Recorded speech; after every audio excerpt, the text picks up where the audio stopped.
ever gotten any like art commissioned?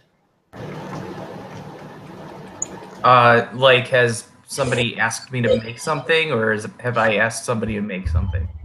Oh, have you ever asked somebody to make something? I didn't know. Wait, are you an artist? Yeah. Oh, I didn't know that. Wait, have you drawn anything for our sessions? I not, but quickly pop up some things that I've done and show you guys. I mean, I don't know if they're gonna ever compare to Peter's. I mean, that's a pretty high bar. So it is. Peter, Jesus, the things that he pulls out, like that puppet. Oh my God, that puppet, and then his costume. Amazing. And Anno, you missed it. Peter ran a game where he drew a picture of like this sort of lieutenant level monster we had to fight, but he inadvertently in the moment forgot how to spell ogre. So he wrote it was an ogre mage, but he wrote ORGE, so we kept referring to it as the orgy mage. I loved it. That is so good. Well, yeah, I want to see your art, but I guess the whole reason I asked is because, like, how much would you normally expect to pay or to be paid for, like, 2 character portraits?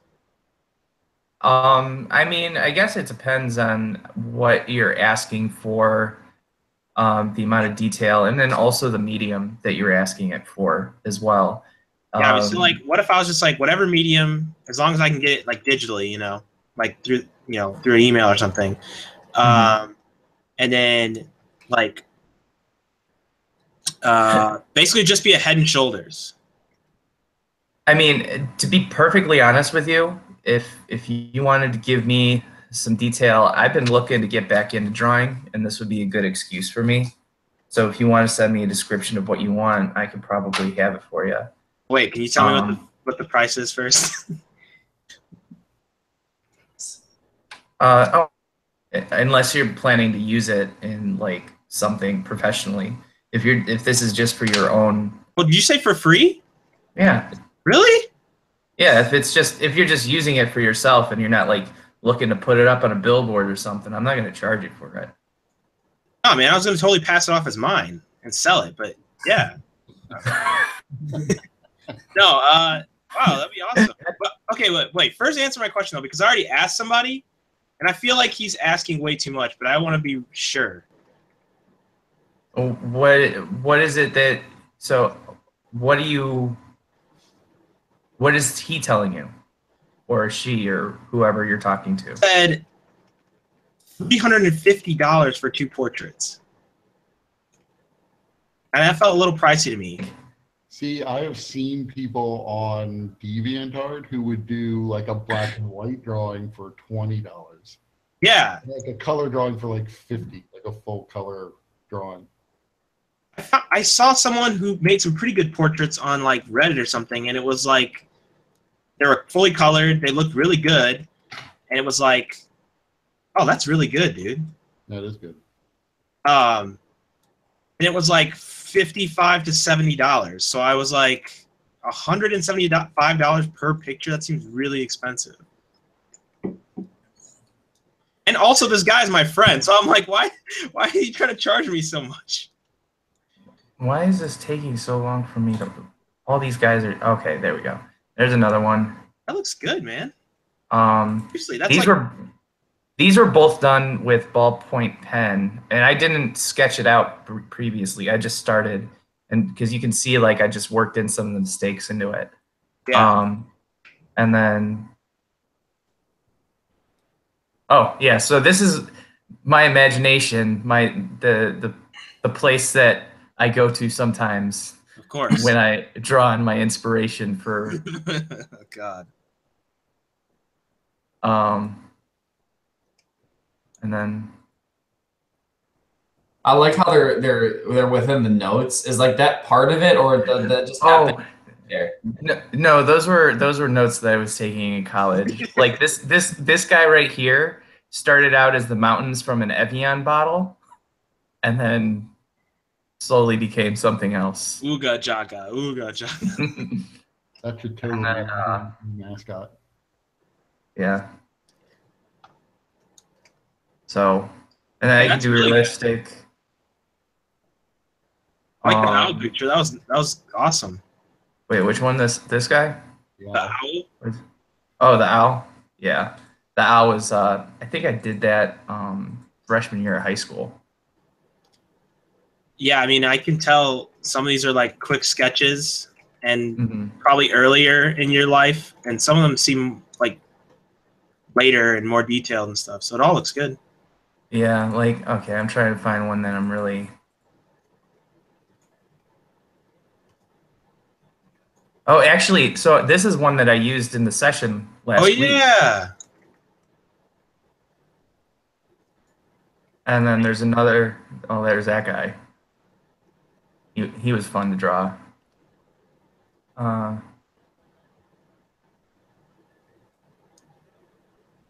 So yeah, show me, and then this is some of my realistic art class stuff with models and things.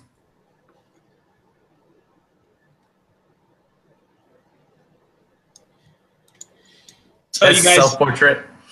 Oh, wow, that's pretty good too. So you guys think he is charging me too much then? Yeah, it sounds like a lot. All right. Good. Then I feel Yeah. justified. You know, it's his time. I don't think he's charging you too much. I don't know that I would pay that much for it, but he's allowed to value his time however he wants. That's true, and that's what I said. I said like, you know, I was basically just like, well, I didn't expect it to be that much, but I mean, I'm not trying to tell you what your work or your time is worth. I was like, but I can't spend that much money on it. So what are you trying to do exactly? I have a character. It's a secret, so I can't be too loud. And my wife is upstairs and she plays. Basically, I don't know. She might be able to hear me, but basically, I just need to draw the same character twice. I just need 2 portraits of him. One will be slightly different than the other. All right. Basically just need his head and his shoulders for the first one, and the second one would just be the addition of a hand, and he would have a new eye. Oh, okay. The hand and eye of Vecna. Yes. All right. Send me the details of how you want it done, and I'll drop a couple of rough sketches and see. Really? Yeah. That's so awesome, dude. I need to get back into it, and this is a good excuse. Sweet. I mean, what's like a timeline you think? So if you need it by a certain time, I don't know if I can guarantee that. Right. But like if you're talking like maybe 2-3 weeks, I could probably get it done. So like I need the first one just like whenever, like ASAP, I guess. Like it's not like 2 or 3 weeks is fine, I guess. I can't remember. I wrote the dates down, but basically because I'm planning on the hand and the eye coming into play in like, I don't know. Well, like I said, I can do something rough. Yeah. But We could talk about it later. I don't want to take up the whole session about this. No worries. Yeah. We'll talk through the emails. Sounds good. Thanks, dude. All right. Not a problem. Oddly, All I right. was giving your character the hand of Vecna just this past week. Yeah. But Wait, what? I suggested giving your character a tiny doll hand of Vecna just protruding out of your shoulder. Yeah, I read about those 2 artifacts, and then I read about the sword of Cass, right? Is it Cass? Cass or Cass? Cass, okay. And I was like, oh, these are pretty sweet. I need a way to introduce this stuff. And yeah, I'm going to have fun with it. That's awesome. That's the best stuff. All right, but without further ado, let's get into it. So, who would like to do a brief recap from last session? We headed to the airship, the Lily Rabbit. We were paraded in front of the train station a couple of times before getting there. We took off and dropped Kolmar off in Ator so that he could look for resources to use against the angel-faced creature. That's the city of the dead. When we approached it, we saw that shadows were lingering and everything was sort of set up to maximize and reinforce those shadows. And it smelled of death. And there were things sort of flitting about that we couldn't completely focus our eyes on. When Kolmar disembarked, teens started to throw rocks at our ship. And unbeknownst to us, one of the things they threw on the ship was not a rock, but was a little haunted doll. Elmorn got hit in the head with a rock, as I recall, from some. The weather started to turn really cold, and there was a storm brewing as we flew. Creepy child ghosts began to attack Elmorn, or at least in his dreams were attacking Elmorn. Or was it a dream? Turns out maybe it wasn't. Eivar splayed out under the fire elemental because he was cold. Marthow had an evil doll appear in his room, brushing his cheek, disturbing his sleep. He then burned the doll and came up on deck, where Elmorn and Marthow then told Eivar his story, but we heard a scream.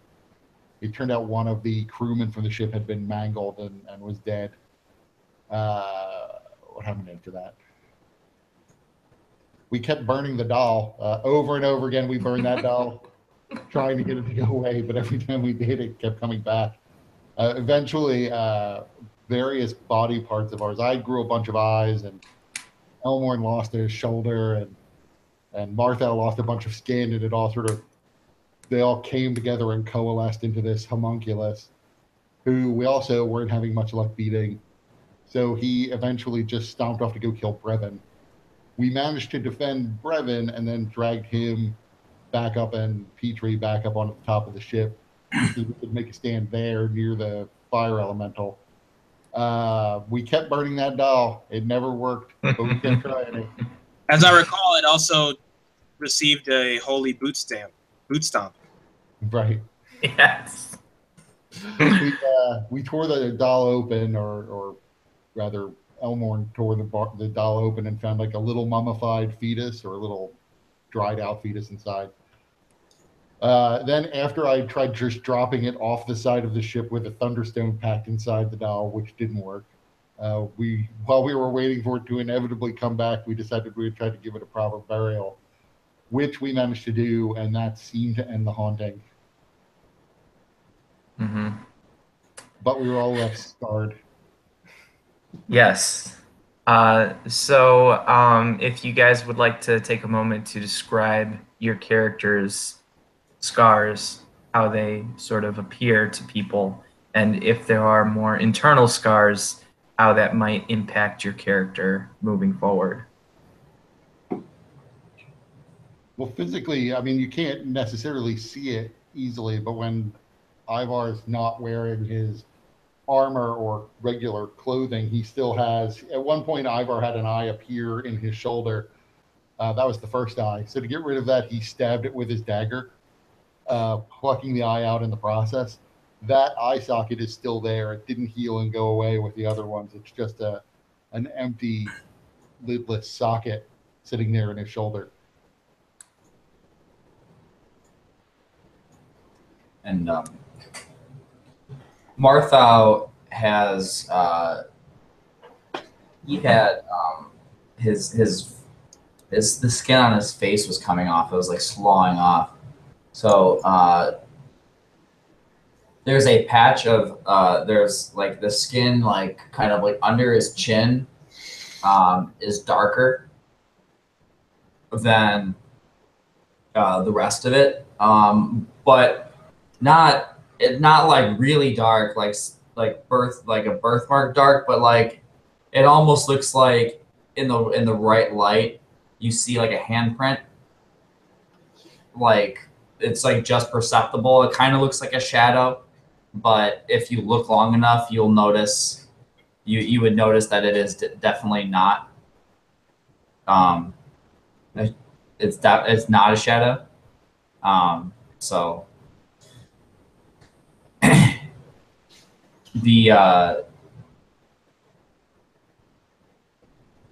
when he is surrounded by or when he's in the presence of like a strong undead aura, it starts to like tingle and burn a little bit. Okay. So. I like that. And it looks like a handprint. It's not just like a middle finger. Yeah, it is a full handprint. It's like as if somebody tried like grabbing my throat. Yeah. That's cool. And then Elmorn. I'd say I just thought of something on the fly, if that's okay. Absolutely. Those are the best. So, you guys all know Elmorn is very... Well, we'll get to that. So Elmorn's scar is... he's got a scar on his neck from when he got slashed by the creature. And it's pretty visible, especially when he raises his chin like so. It's pretty gruesome looking. It's not a pretty thing to look at.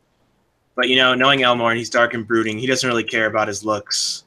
So he's just like, whatever.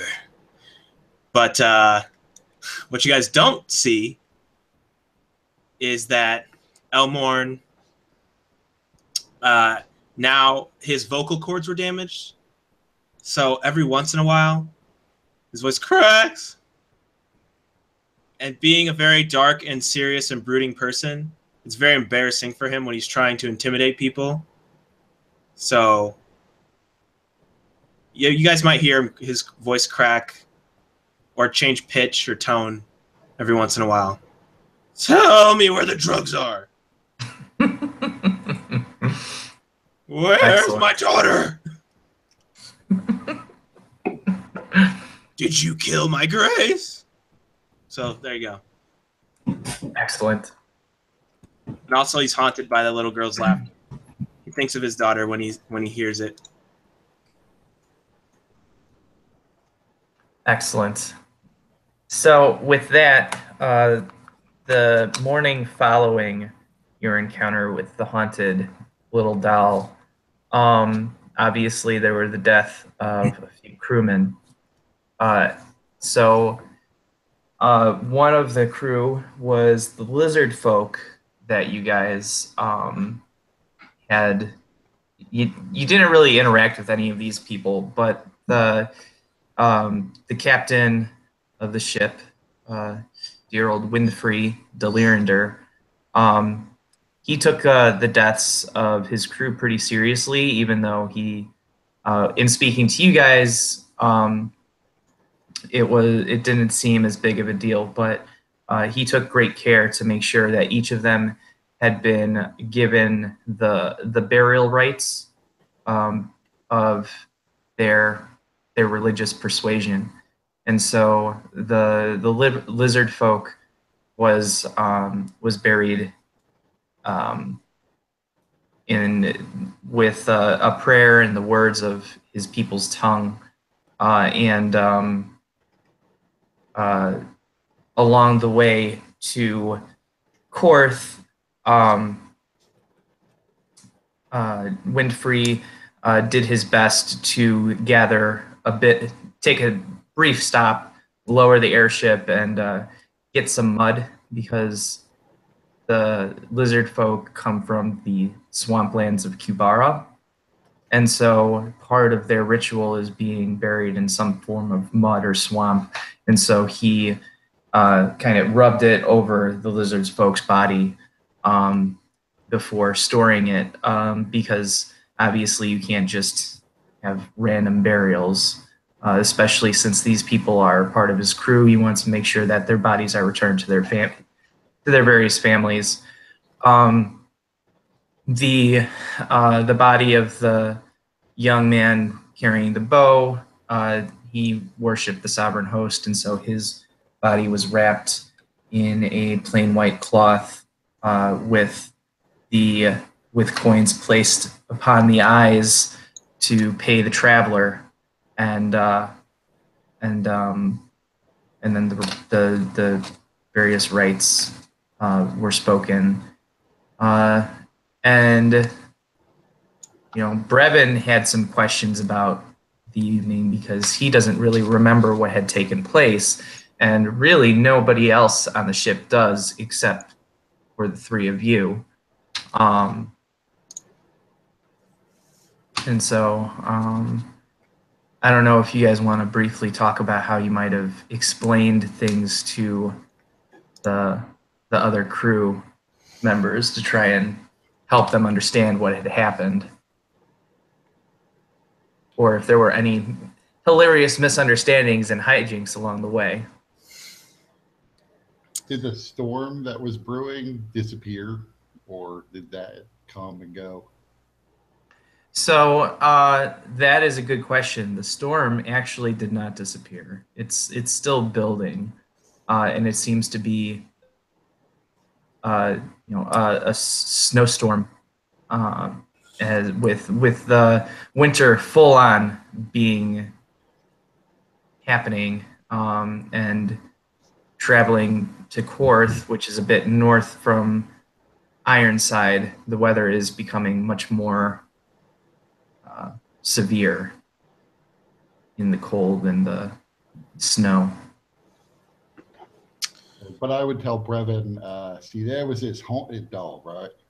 And we think it got thrown on when we was in Ator, but we're not sure. Maybe the ship's hull just haunted, but it was in the form of this doll. And in the doll, there was like a little tiny baby, mummified inside the doll. And the spirit of the angry mummified baby was, I think it was keeping you asleep. I'm not really sure why that is. But it seemed like you couldn't wake up, because at one point it was going to stab you through, and I had to throw myself on top of you to stop it from stabbing you. I know that sounds crazy, but why would I do that? But yeah, so there's this doll, and we kept trying to destroy the doll, but that didn't do anything, and it kept going around killing people and seemed really focused on killing you. It didn't knock you one little bit. So we dragged you up on deck along with Petrie and the captain, and we tried to kill it there. And then eventually we tried to make friends with it. That didn't work either. And then we tried to just give it a proper burial. So I said what I could remember of the normal funeral rites, and it went away. In Brevan, normally I would say that this is general hogwash.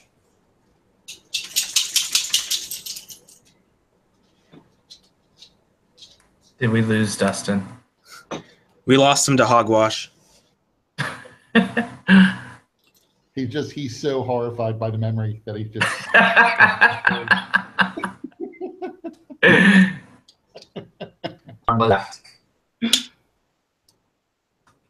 Can you hear me? No, we weren't able to hear you for a while. You were frozen. Oh, Okay, you guys are freezing on me too. All right.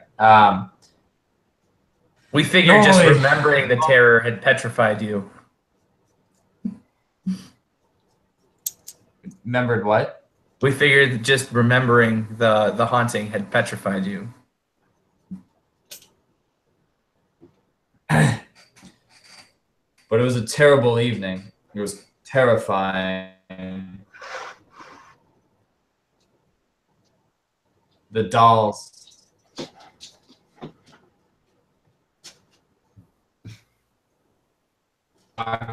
Evening.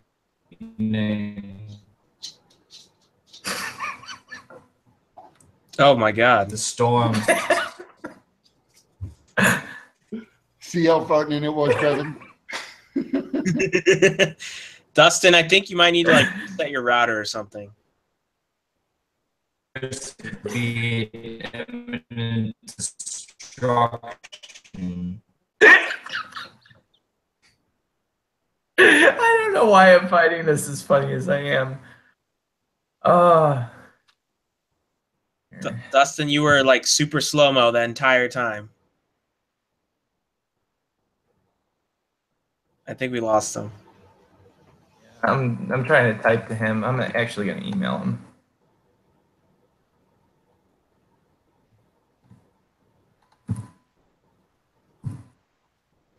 I'll be right back.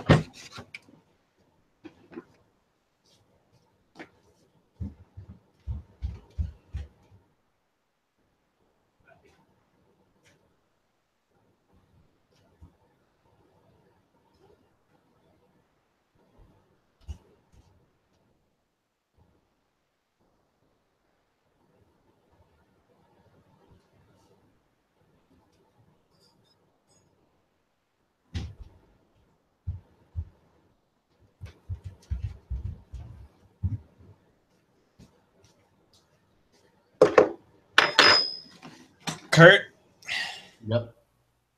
I went to go get ice cream, but I also went to go get my shirts. I saw your shirt, and I had to go get mine. Yeah, I love this shirt. Nice.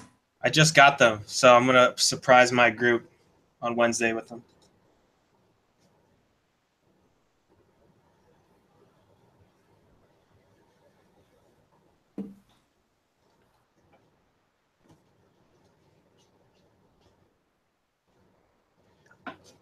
Did I tell you guys what I did last time? Mm-mm.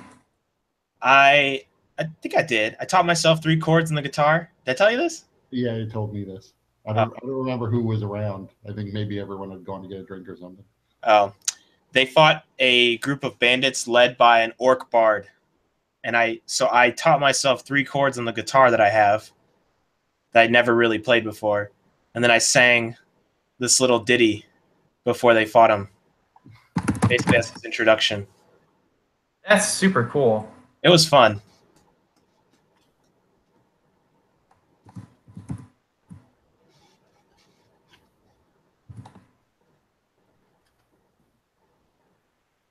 Did you use that song to empower the orcs allies? No, unfortunately, I didn't. I just used it as like a introduction for him as they walked into his encampment, and then while he was fighting them, he was wielding a guitar great axe. It was just a guitar with an axe head on the side of it.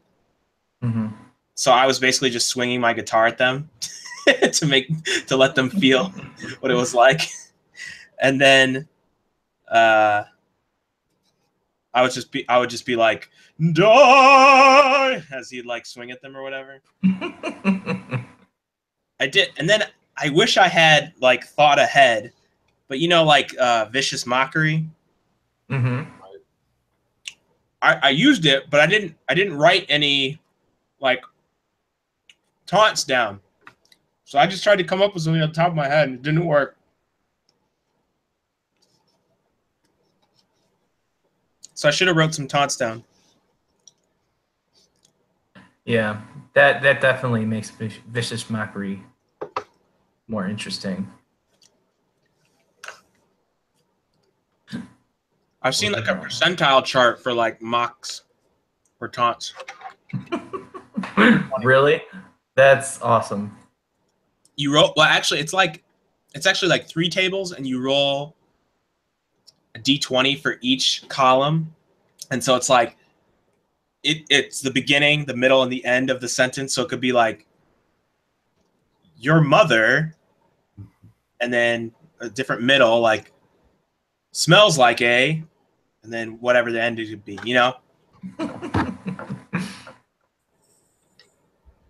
That's cool. So you get many different permutations. Yeah, it was pretty funny. Just see if I find that. That reminds me of you guys ever watching Living Color? Yeah. The one game show with the Yo Mama jokes. Oh, where they're always trying to top each other with the Yo Mama. Are you talking about Yo Mama, the show? No, it was a skit on In Living Color. Oh, I never saw it. The Damon Wayans and David Allen Greer. I never seen it. Oh. How old are you? 26. Oh, that's why. How old are you? I'm going to be 33 at the end of the month. Really? Yeah. I didn't know that. You look young. I have a young face. I mean, you are young, so. I think especially if you know that you're going to be using it against the party, vicious mockery is a really good time. Mm-hmm. Yeah, it was still fun role playing as the bard. It was probably the most fun session I've had so far with that group.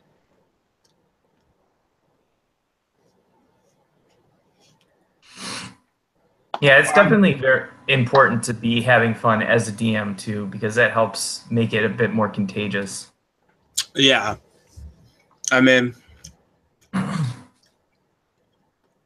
really excited for the next couple sessions with that because I don't think she can hear me. Can you guys hear me? Yeah. Yeah. All right. So I just met a character. My mic's over here. That's why I'm leaning this way. Yeah. I just met this character who was like, oh, come help me on this quest of epic adventure. And they were just like, okay, fine. Nobody checked to see if he was lying or anything. So it's great. So they're trusting this guy, all because they're new to Dungeons and Dragons. So they don't think that I would do this to them, I guess. But anyway, he's like, we have to recover this artifact from these guys, blah, blah. So I'm going to have them run through this fortress, basically slaughter all these people that are actually protecting this artifact from the guy that they are helping get it. And it's the eye and the hand of Vecna. He's telling them it's something else. And then so when they get there, he'll reveal himself, steal the eye and the hand, and become like super powerful. And my plan is to have him escape, but who knows what they'll do so that they can continue to like chase him, you know?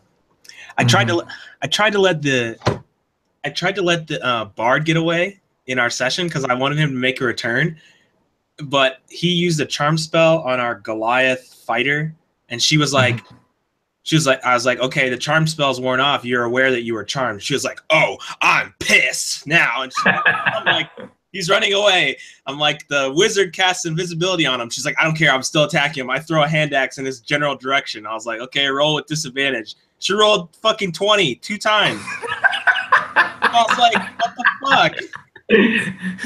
Yeah. You couldn't let him get away with that. No, he's dead. I was like, you see your hand axe, land in something invisible, and it just falls to the ground, and all of a sudden, his corpse appears, in front of you. He could appear as a revenant again. Dude, I actually was thinking of that. I was thinking like, okay, he could come back as like a revenant, yeah, and like seek revenge on her, but I don't know. He's such a goofy character, and revenants are so like serious. So Right, that's the fun of it. Is he'd be a bardic revenant? I thought about that, so I might do that, but we'll see. I mean, when I think about a character like that, I think about that really creepy clown from the one season of American Horror Story. I haven't watched that either.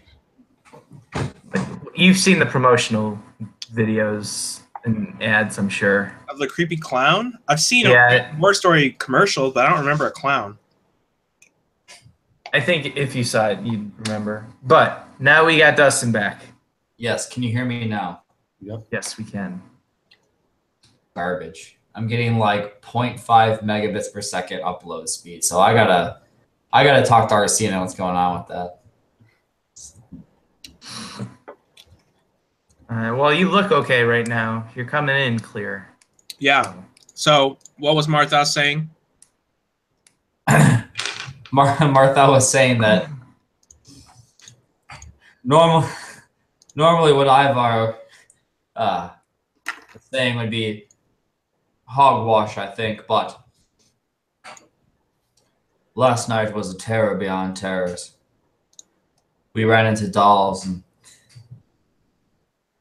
the whole airship seemed haunted. It was a oppressing gloom was upon us all. And I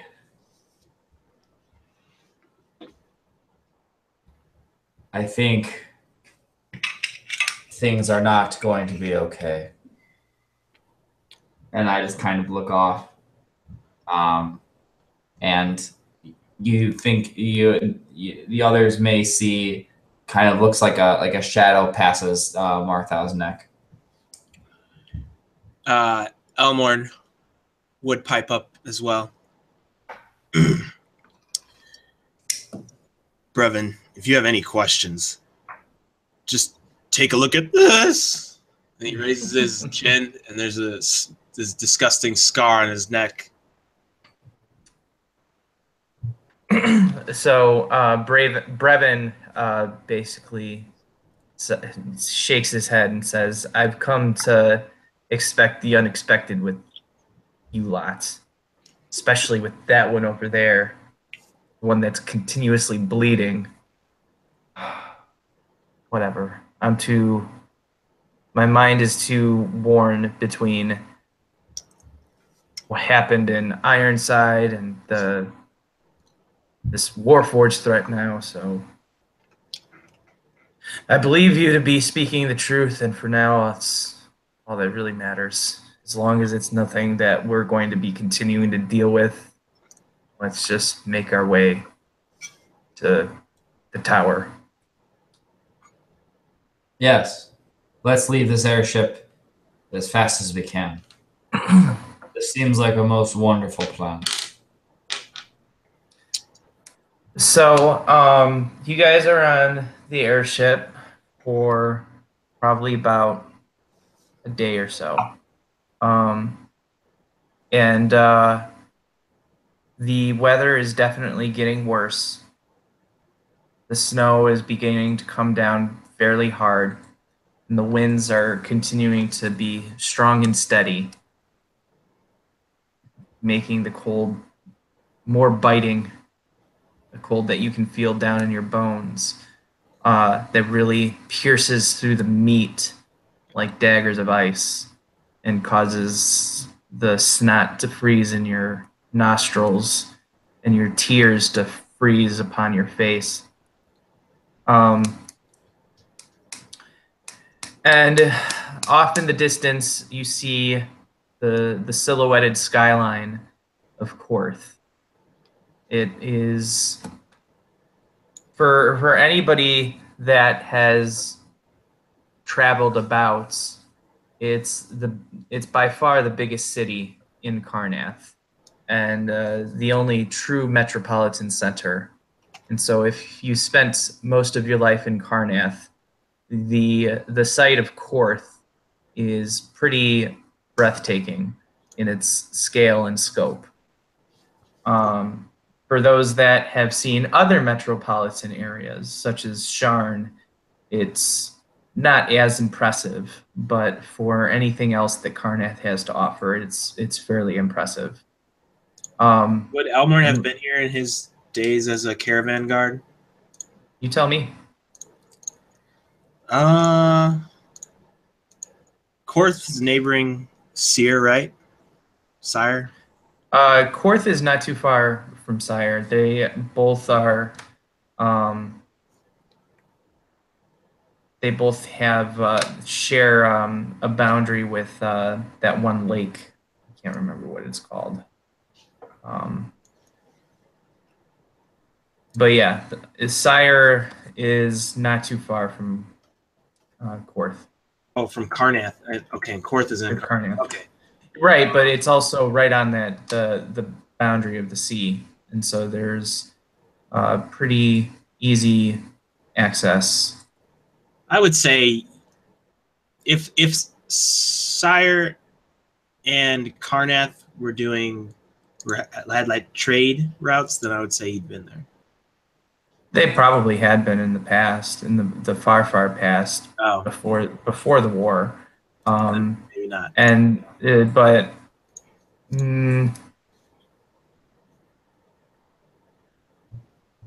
where is so Korth is on. So there's this the Scion Sound, which is kind of like a strait from the ocean, and it splits in 5 directions with a sort of a central body of water and the thing that Kurt's doing? Yeah, I have the map up. Okay. Yeah. So you see Thronehold there right in the middle.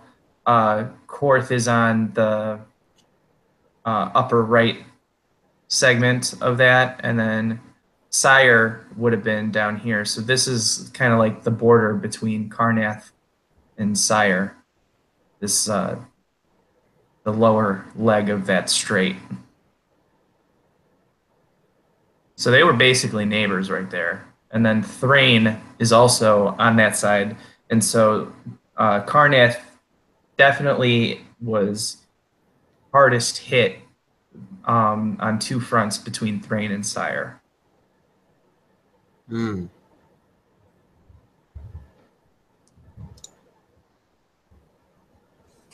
So I'll just say he hasn't been there then.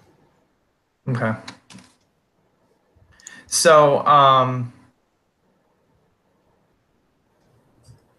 But Sharn was in Shire, right? So he's definitely been to Sharn, right? Sharn's not in Shire. In Shire. wait, Sharn is not in Shire? In Sire. In Sire. Oh, Sire. Yeah, Sharn is in Breland. Oh. But then, anyways, here, where did it go? Isn't that showing up?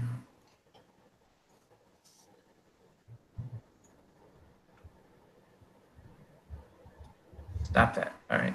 So this is what Korth kind of looks like, the city. And so as you're approaching from like a from the southwest-ish. So you're moving up northwest. Northeast.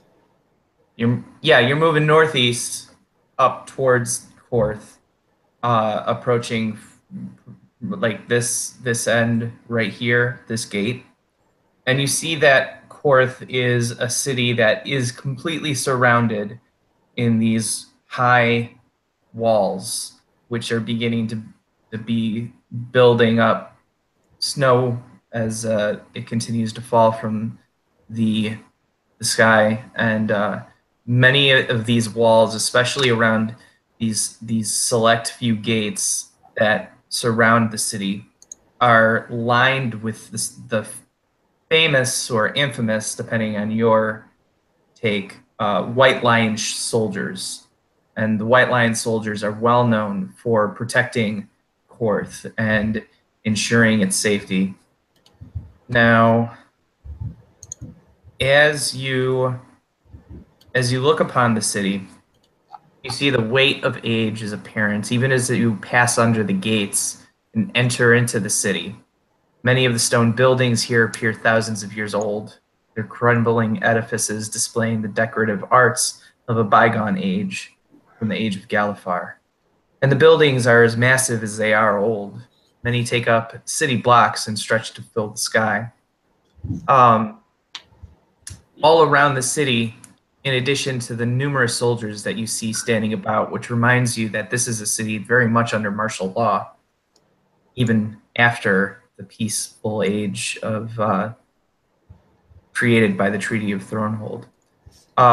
You see reminders, monuments, and celebration regarding the sieges that Korth had suffered and successfully fought off from both Ondair and Sire, and with keeping any invaders from entering Korth or attacking those within, which is something that the Karrnathi military and its citizens are very proud of, much like Chicago and the 85 Bears. And in the years since, you see several, the examples of several projects to repair the infrastructure is all around the city walls, and within the city itself, you see the evidence of weapons of siege having left their marks with the various craters and crumpled buildings that have suffered by those various battles and attacks. But the people that walk by them seem to use them to emphasize their pride in that despite all of these instances of attack, they continue to thrive and flourish, even in the harsh environment and winter that Korth is known for. So within the city, there are 5 main wards. There's High Court, Temple, Commerce, Community, and the Low District. strangely enough, the Tower of the 12 is located in a part of Korth called Walvern Park, which is a part of the community district, actually. And it is a massive tower that actually floats over the park with 13 tiers. These tiers they radiate out from a central building that is almost kind of conical in shape, or similar to like the Mayan pyramids. Mm-hmm. And so they kind of come up in that stepwise built up pattern. And from the top of the spire in the center, there are arcs of energy that hold aloft these additional tiers that kind of orbit around the central building. Now, given that the building is named the Tower of the 12, many people whisper or believe that the 13 tiers are said to represent the 13 moons within the night sky.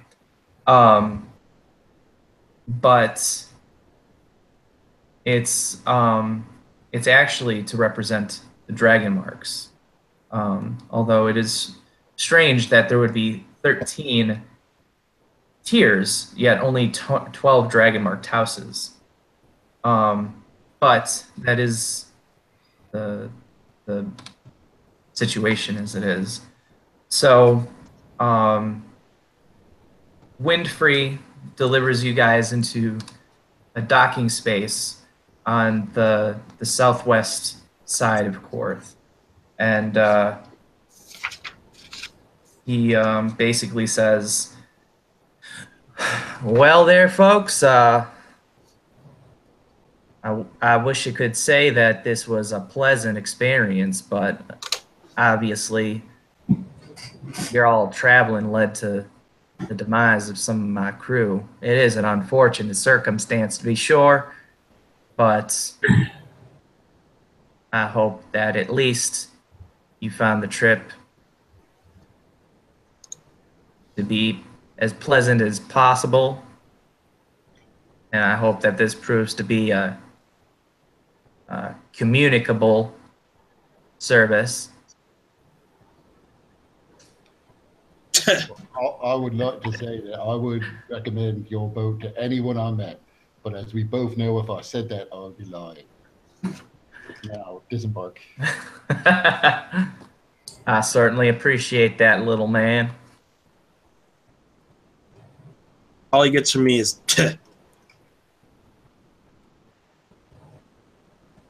I do, sir. And I just kind of look at him, and Marthow shakes his head, and just looks disappointed, and then just walks away. Brevan nods at Winfrey and thanks him for his hospitality and the service that he provided.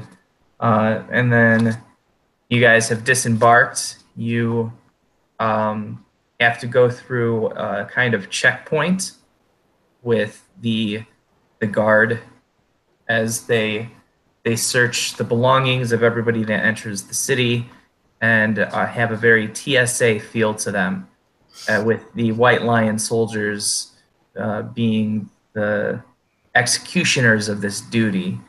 But thankfully, with the influence that you have with Brevan with you, that is a very smooth and seamless process that makes a lot of others give you guys dirty looks, because many others are waiting in long lines to have their business in the city verified and their belongings searched, and yet you guys seem to be fast-tracked past much of this. ESA pre-approved. Exactly. Well, And meanwhile, And they're pulling out, it's like sword, dagger, mace. Yeah, it's fine. It's definitely good to know the leader of the Sentinel Marshals, be sure. So, anyways, how do they react to egg? What's that? How do they react to egg? Do they look at him? You might get a couple of curious looks, but Brevan has kind of cleared all of you guys, and so they kind of just, as soldiers tend to do, they mind themselves and don't ask questions. Good, because I don't have any answers.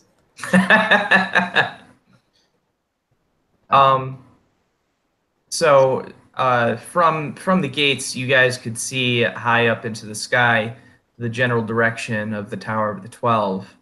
But obviously, it's a very large city. And so if you had other business that you wanted to attend to prior to going to the tower, you guys are more than welcome to explore some. But Brevan is definitely of the mindset that he would like to get you guys to the tower so that he can fulfill his duty to you guys and get on with his life. Is there any way for me to communicate with Charles? You could find a Civis post office. So there's no way to like real time communicate with him? Yeah, I mean they have whisper stones. Okay. Which are, I mean, it's expensive, but you can do real-time communication, or at least send a message that he would be able to hear. He's already gotten my message.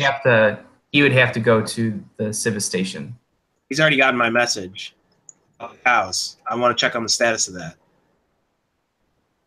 What was the message again?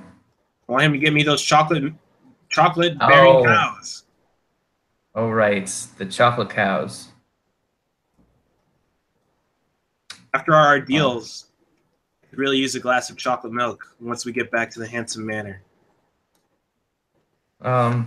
So you through whatever set of means that you need to utilize, you're able to get a message to Charles, or receive a message from Charles updating you on the status, which is Charles in his customary curt and to the point manner just says, working on it. Good enough. Meanwhile, Eivar looks back, and in the other line, some old lady's just been thrown to the ground because she had a nail file.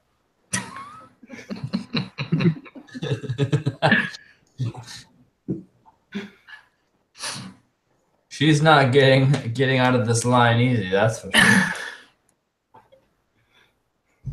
Yeah, these head to the tower, since apparently this country's haunted.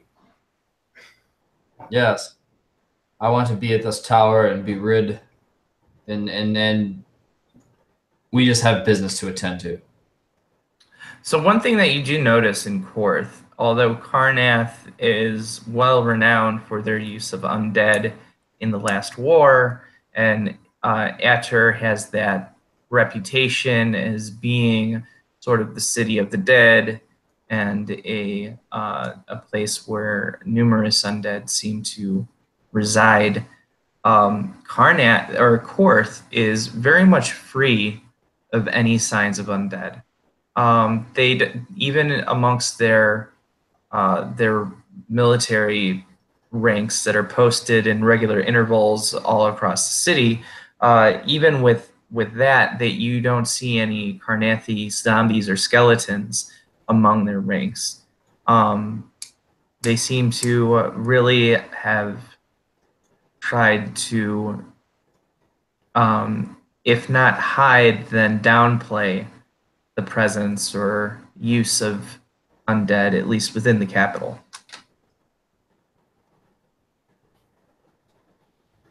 And so you guys are traveling through Korth, seeing you have to travel through the commerce district, skirt alongside the temple district, and then finally get into the community district, where you see the tower rising in the distance into the sky.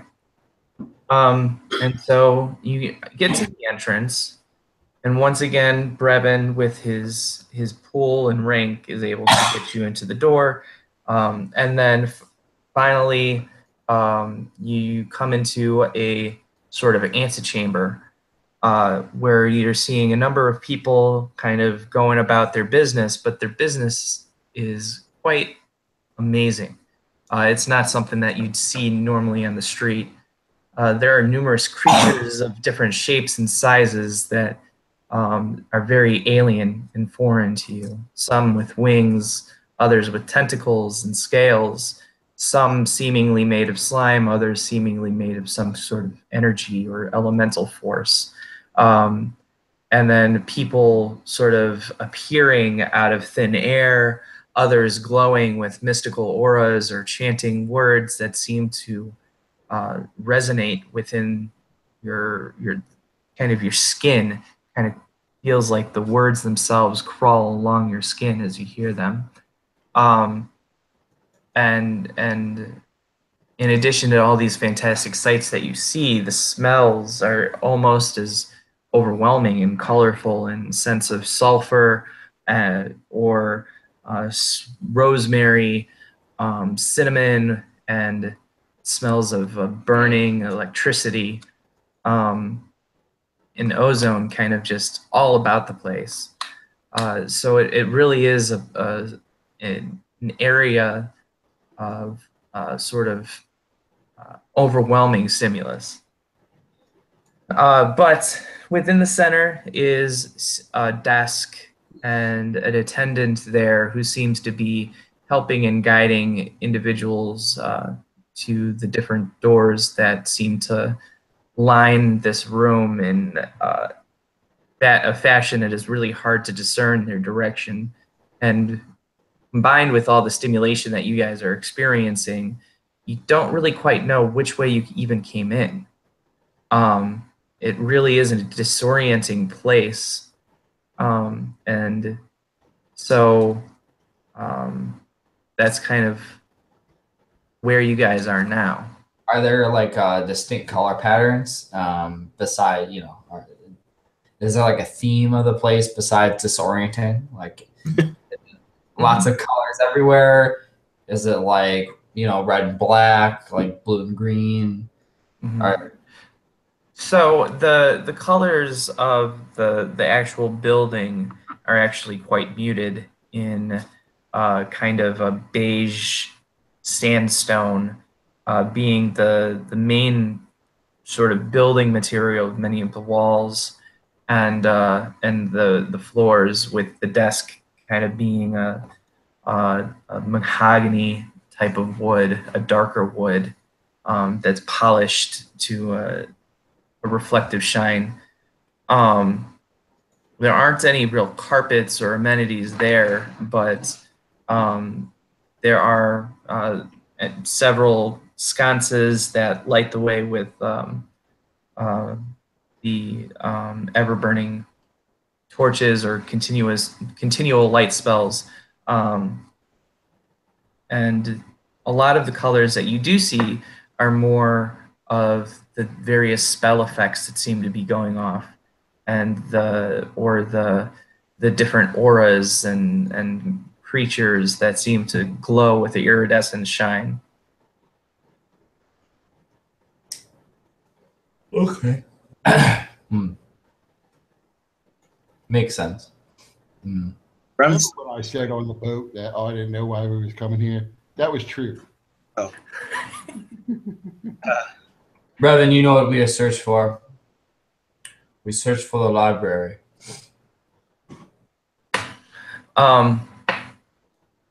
You guys hold on one second. Sure. Step away for a moment. Sure. I also will be right back really quick.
Alrighty. Sorry, guys. No worries. All right. We all ready again? Yep. We also need to see if they can open that box from the train. Yes. Oh yeah. So with the Brevan. box, remind me, because you guys had a couple of options with that. Yeah, we couldn't open it, but the Warforged were searching for some schema that might be in the box. Right, but I can't remember if because Marthow could have because Brevan was wanting to collect it as evidence when he interrogated the Warforged, I think, and so either he had the option of getting the box, or Marthow, I think, had the option of pretending to give it to him or giving him fake. I can't remember which one. I think we decided that he really couldn't make a fake box. So instead he said that they might know something about it or know what's inside it here or be able to identify something. Yeah, that was it. Because that's right. Bring it here anyway. So we just said we'll bring it there because I didn't. We didn't.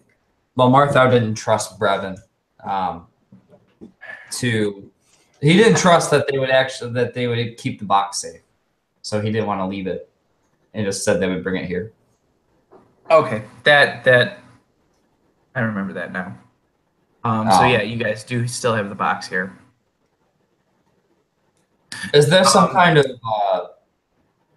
archmage or someone with whom we can confer that may be able to point us and give us a little more pointed directions now that we have arrived in this place?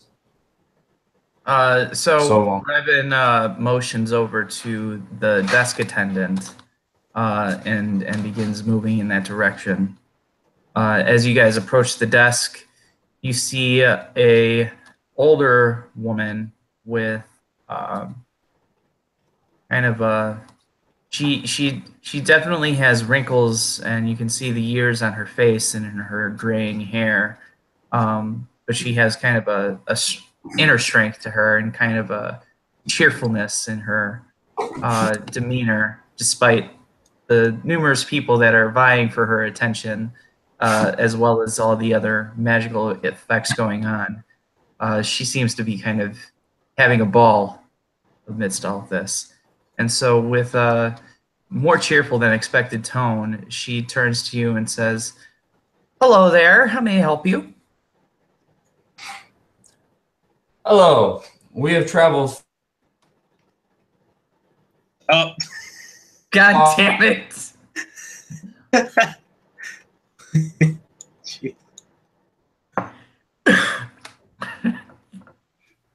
Just then he remembered the ghost.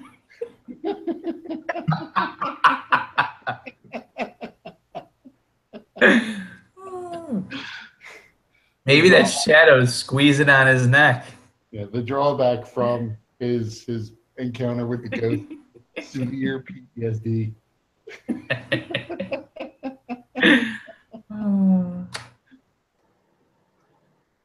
right, I'm gonna email him. All right, can you hear me now? Yes. All right. So we heard we have traveled. So We've traveled far and wide with Lord Brevan here, and we have questions and are in need of some answers. Oh, okay. So, well, I see that you've already gotten in, and so clearly you have the right qualifications of being here. What specific area of knowledge is it that you're looking to have questions answered from?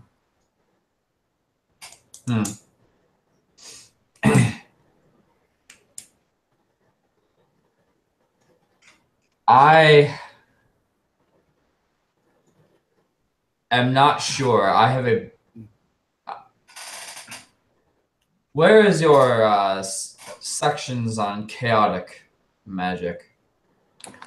Chaos magic. Oh, you mean wild magic? Um, so we have several libraries here within the towers. There's actually a dedicated library for each special school of magic. Um, in addition, there are various other libraries.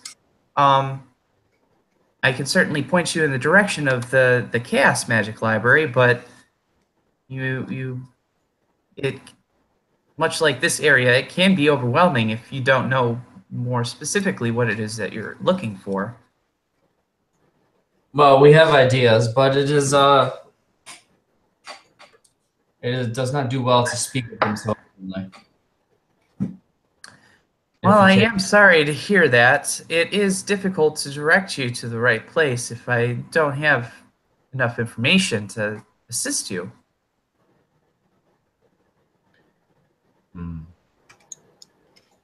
I look to Elmorn. I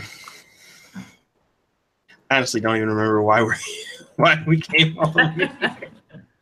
We're looking for information on something. What was it? All right. Do you guys need a recap? An overarching recap? We're here to. We've encountered a creature in our travels. It seems to have origin in wild magic roots. This creature was responsible for the sundering and the destruction of Fort Deep Dark, which may have reached here by now. So we are in search of trying to figure out what the nature of this beast was. So creatures or deities within wild magic would probably be closer to the mark. I see. And then all of a sudden, one of the people from the background kind of cuts along in your group, and then he is wearing these blue robes that are lined with kind of red trim, and he's wearing this ridiculous hat that kind of looks it's very reminiscent of Eivar's magical weather sensing hat, in that it kind of reminiscent of a giant colander, kind of similar to Rick Moranis wears in Ghostbusters. And he instantly sees Elmorn, and he looks up at him and says, "You!" and puts his hand on your head and says, "You are thinking of corn." No. No. And Marthow just kind of chuckles. But he's trying to hide it. No, you're right. It's not corn. It's... And then he puts his hand back on your head. Cats! You're thinking of cats! We were thinking that you should get the hell out of here. We have serious business to attend to. We have not traveled hundreds of thousands of miles to deal with some conjurer of cheap tricks. This is no cheap trick. I am trying to use magic to insert thoughts into people's heads. It still has some kinks to be worked out, but I'm getting closer. So you weren't thinking of cats? At this point, I grab his hand and twist it and pull it off of my head. Sorry. Okay. Clearly, I have a couple of bugs to work out. I'll thank you. Bye. And he scurries away. I was thinking of cats eating corn. Wait, what race was he? He was human. Okay. And he was kind of light-skinned with kind of reddish hair that was kind of disheveled beneath the hat. Can I make a note of the direction he's going? Yeah. Okay. And the desk clerk says, sorry about him. He's a bit of a handful. Anyways, you were saying that you needed some information on creatures or gods of chaos magic? Yeah, if you have a section on identifying magical creatures, it sounds like that would do us some good. Perhaps I can put you in touch with our docent. The docent may be able to help you a bit better. And then she writes down some scribbles on a piece of paper and says, here, just take that and walk through any door, and it will lead you straight to the docent. At this point, Elmorn is like, you guys, can you go wait by the door for me? I have a personal inquiry.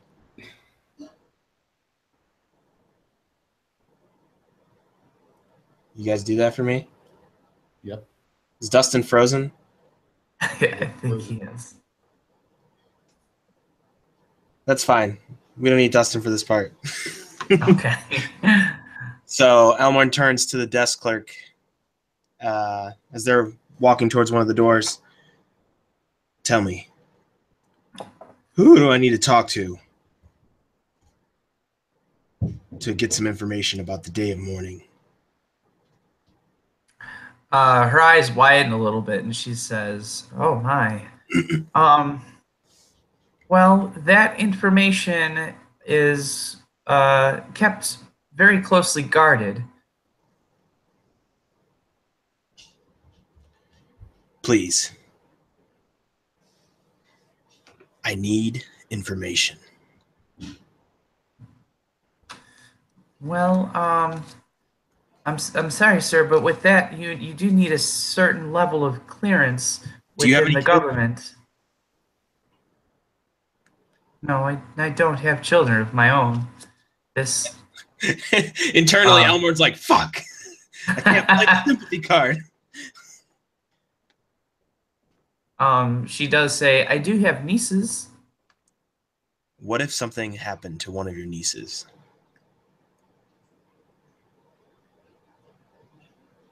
What are you getting at, sir? Are you threatening me? Of course not. Do I look like a fool who would threaten receptionists? You're quite scary, sir. Sorry. Now.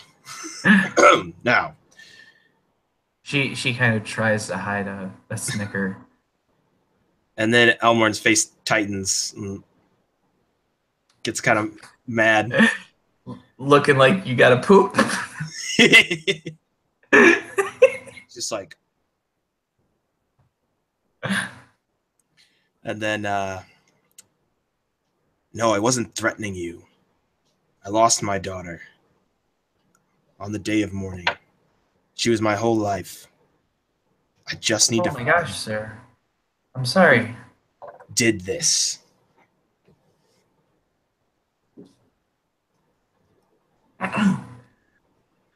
Well, I can certainly see what I might be able to find that's outside of the confidential areas that are kept under lock and key. Perhaps, what about Brevan, captain of the Sentinel Guard? He's a good friend of mine. well, yes, and he does carry quite a bit of weight, but you see, even within that, there are certain things that are only accessible to a select few. Unfortunately, Brevan is not in that group. So at this point, Elmorn is starting to get visibly upset and pissed, as his flaw is he has little patience for anything that does not further his quest for answers. Mm-hmm. He slams his fists on the desk, I'm assuming is in front of this lady. No! Oh my! I haven't come this far just to be turned away. At this point, Brevan intercedes and he puts his hand on your shoulder and says, Elmorn, what is going on? I need information about the day of mourning. My daughter. I have to find out who or what caused it. Elmorn, I wasn't aware that your daughter had perished on that day. I'm sorry. It wasn't just my daughter that perished that day. I also died that day.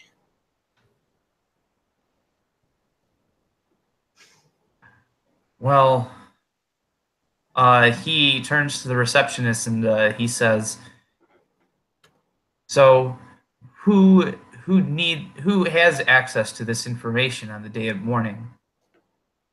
And the receptionist's face kind of goes white.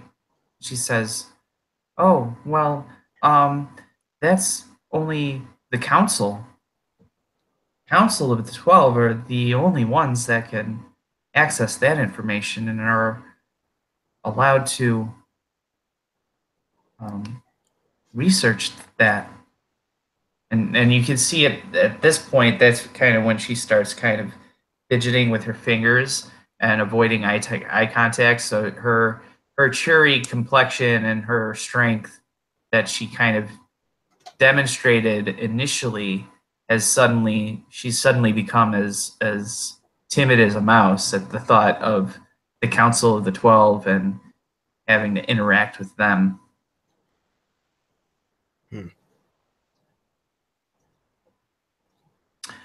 So then Brevan looks to Elmorn and says, "What if I could get you some kind of audience with somebody from the council? Perhaps you could talk with them directly." It'll have to do, I suppose. Don't seem to be getting anywhere further here. All right, soldier. While you guys are searching for the information that you came to seek, I will work to see if I can get you audience with a member of the council. And then Elmorn looks Brevan straight in the face. This is the information I came to seek. Okay, Elmorn. I'll see if I can get you that meeting.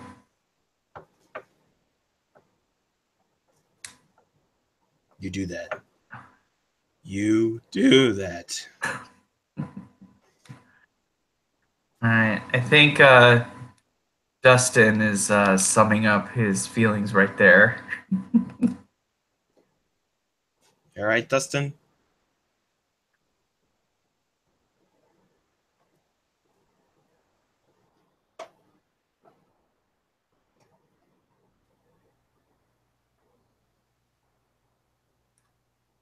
I'll take that as a no. Yeah. All right, so do we want to wait for him to kind of get things back, or do we want to move ahead? I mean, we can give them a minute to get back on. I mean, I assume they're just going to take us into some library room. I don't know if we or just to start looking at books. Something like that. Oh, God. Although he seems to be the one who knows why we're here and what it is we're looking for. No, I remember why we're here now. I just forgot. But Elmorn wasn't really a part of that whole thing either, so. I would just be. Can you hear me now? Pictures. Yeah, we can hear you now. In fact, I can see two of you. Yeah, and there was an echo, but now there isn't.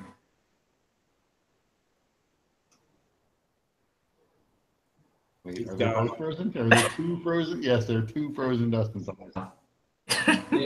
But is there one that is speaking? Yeah. Try no video for a little bit and see if maybe that helps. Okay. Okay. Yeah, you're there mostly in audio, at least. A All little right. fuzzy, but it's fine. All right. So, the receptionist gave you a sheet of paper with some runes scribbled onto it. You can't really make them out or understand them, but as you approach any of the doors, the runes seem to begin to glow with orangish hue. And the receptionist said, take the paper and go to any door and to speak or to meet with the docent.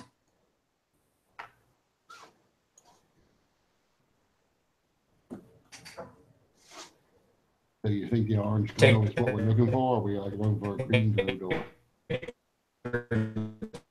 Um,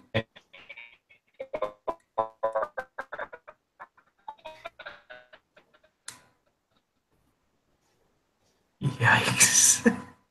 We didn't make out any of that. I think he said, take the paper to any door. That's, I assume that's what we're supposed to do anyway, so I guess that will be his suggestion. Let's we will proceed towards a door. Okay. So you walk through the door, and as you walk through the door, the piece of paper that you're holding seems to flash and wreath each one of you in an orange light as you pass the threshold of the door.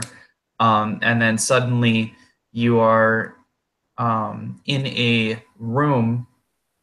It is a dark room with what appears to be kind of like a black light type of setting, with the walls kind of like a dark maroon or a deep purple, and in the center of the room are several silver orbs that have these lines of blue neon traced into them.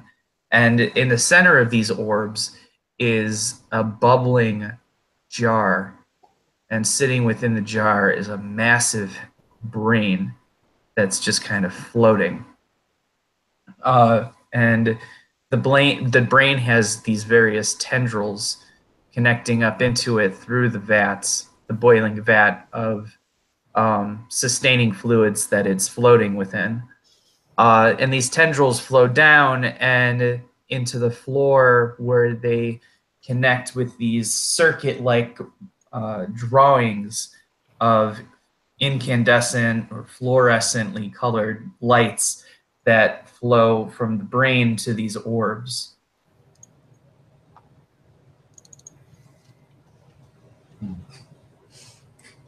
And then Does this seem surprising to us? Or to Marthow, rather? It's surprising to me. yeah, it's definitely like nothing you've ever seen. And the brain is like the brain of like a massive giant. Like the vats of fluid that this thing is floating in is probably about 3 to 4 feet in diameter, and it's probably a 6 foot tall cylinder.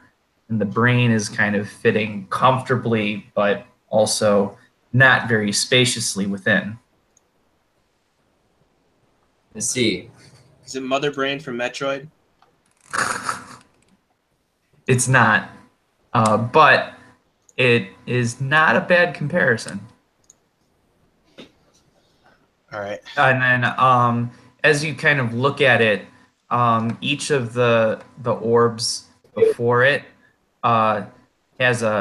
emits a kind of a fading in and fading out glow of a handprint.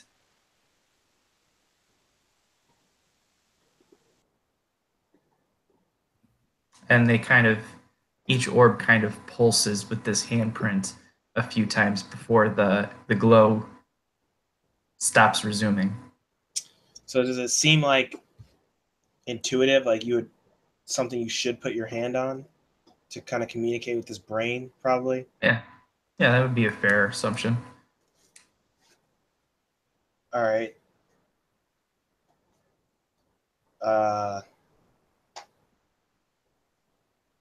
I'll take it. Dustin's frozen again. In the greatest face imaginable.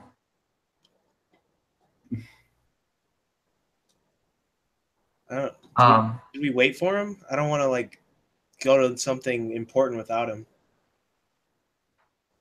Let's give him a minute.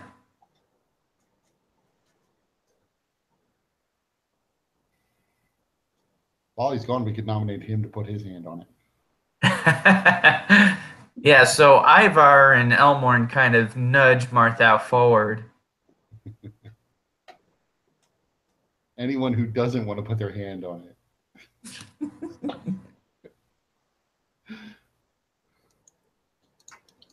By the way, Petrie was definitely demanding that he be allowed to see the library section on lichens and lycanthropes.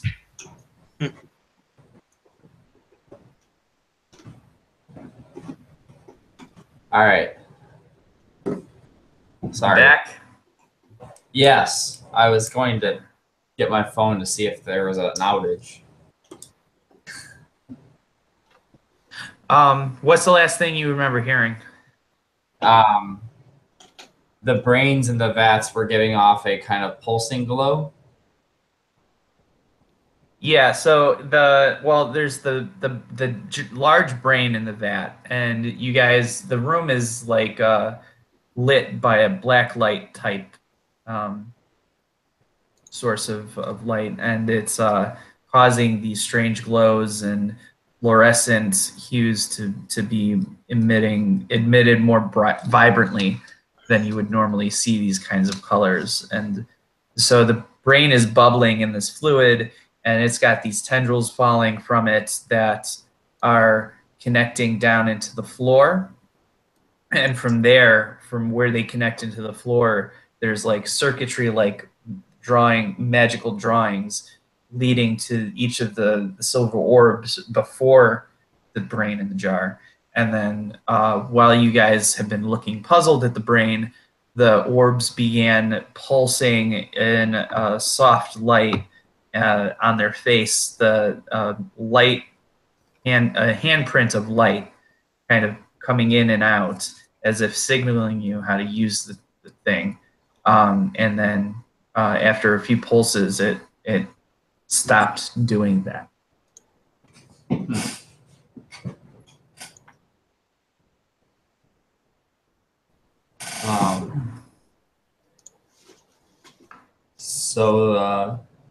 And while you're gone, Elmorn and Eivar both kind of nudged Marthow forward towards the orb. So Marthow will just kind of look behind and fine, and he walks up to the orb and he places his hand on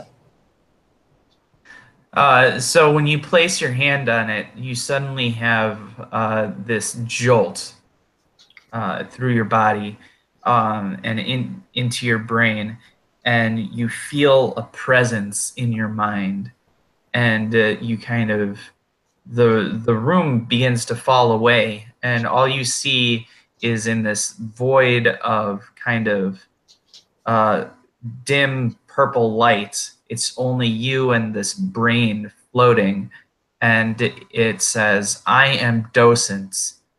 Think that which you seek, and I will compare it to the knowledge of our libraries." So Martha thinks of the angel-faced creature, and as he saw him on the tree, with the tree, he thinks of the tree and the angel-faced creature, and then as well as the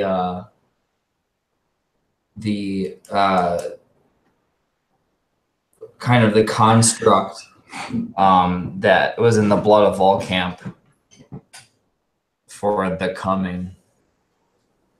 Okay. So as you begin thinking of the angel face creature, you hear the brain kind of humming, and you get this visual sort of symbol about what that humming represents.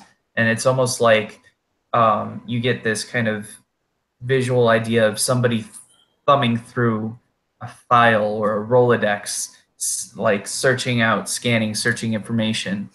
And as it goes through this for a couple of seconds, it then stops and says, information found, creature designated Dalkur, native plane of habitat Zoriat.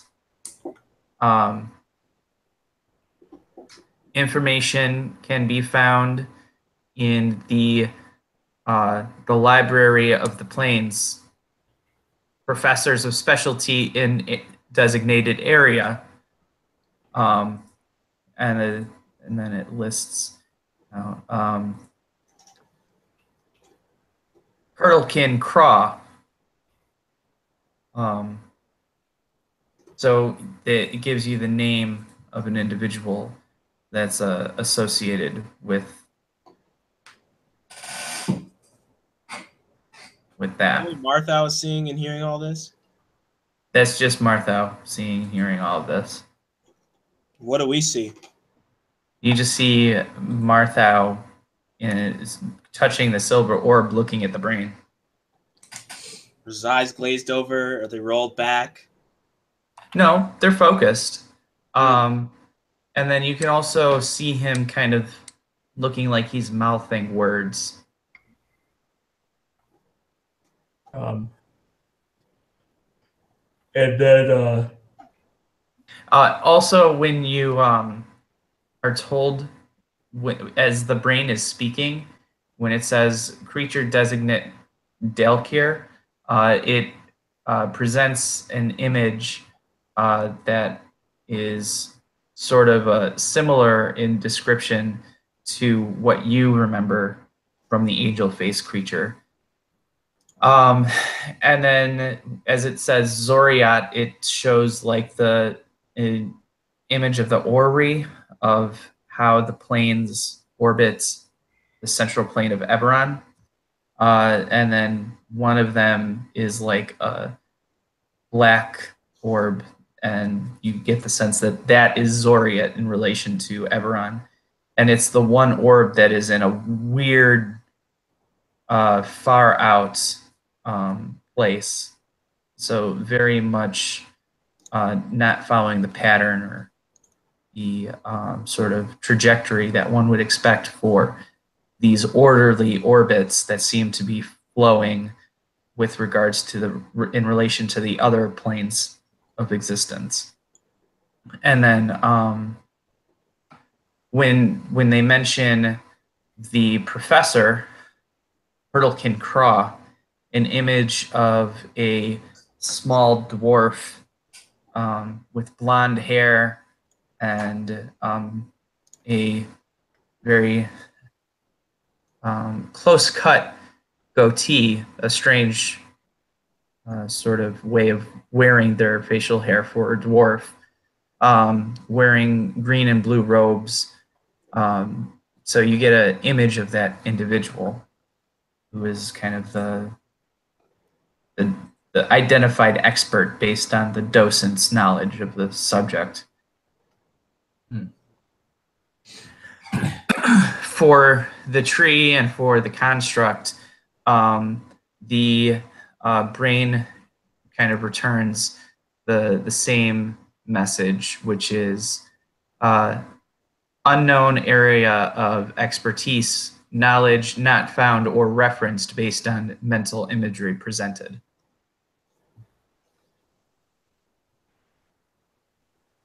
I see.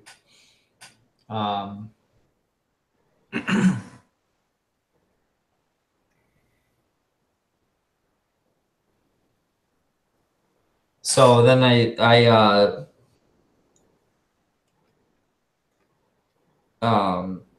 Marthow thinks of this Dalkir and sees if he can get more information without having to speak to a professor, or if this is the only thing that they have. So as you mentally request more information, the docent then gives you a sort of a pre-recorded response. Docent does not contain the actual knowledge of the libraries of the towers. Docent will direct you to the various areas of expertise based on subject matter provided and mental imagery as it is understood by the user and communicated through this magical apparatus. Ah, okay. Well, then I'm gonna break concentration with the docent. Okay.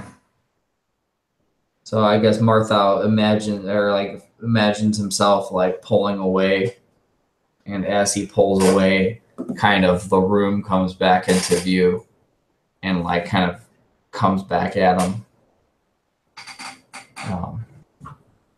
And his hand comes down, and he turns to Eivar and Elmorn. It's like, I have the identity of the of what this angel-faced creature was. We must head to the planar library, the library of the plains, to find out more.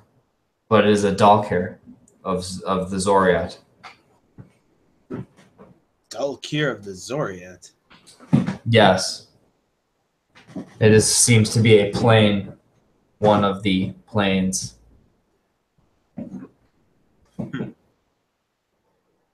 We can search for the Professor Erlkin Craw has subject matter as the subject matter expert in this area, so we can search him after heading to the library of the plains, where we may find more reading materials on the Dalkir and Zoriat.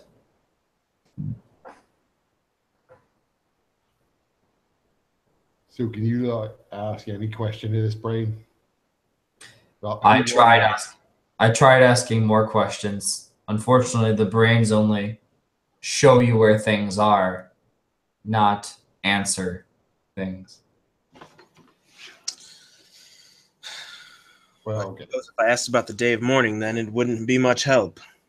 But it might tell you where you need to go to find stuff. Yes. The receptionist already told me where.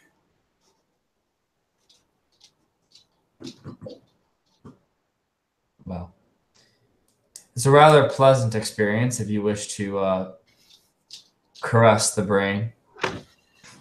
I'll pass.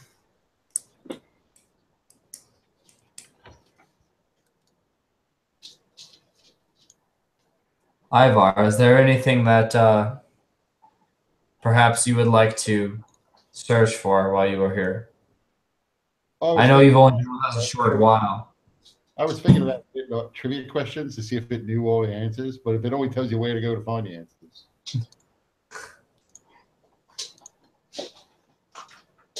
Yes.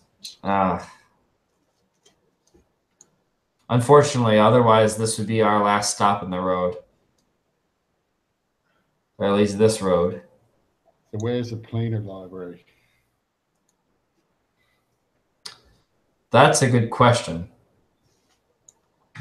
I feel like that's something the front desk could probably help us out with. And We may have to go visit her again. I'm sure she missed us. All right, so if you guys walk out the room, you are greeted by that same orange flash as you pass the threshold from the piece of paper that you're holding. And you emerge from the other side with the desk clerk there again in the room that is overwhelming in the stimuli and the people present. She sees you emerge from the door, and she gives you a quick smile and a wave, especially directed at Marthow. And if you approach her and everything, she smiles and says, "Hello. Were you able to find what you needed from the docent?" Yes, we have been directed to the library of the plains. Can you point us in which direction that library is? Ah, the Library of the Plains. That is a pretty cool library. I especially like the apparatus that shows the different revolutions of the plains. It's very interesting. Anyways, here you go. And she gives you another piece of paper with scribbled runes on it. And she says, just take that through any door and you'll get to the library. Most obliged, darling. Oh, you're welcome.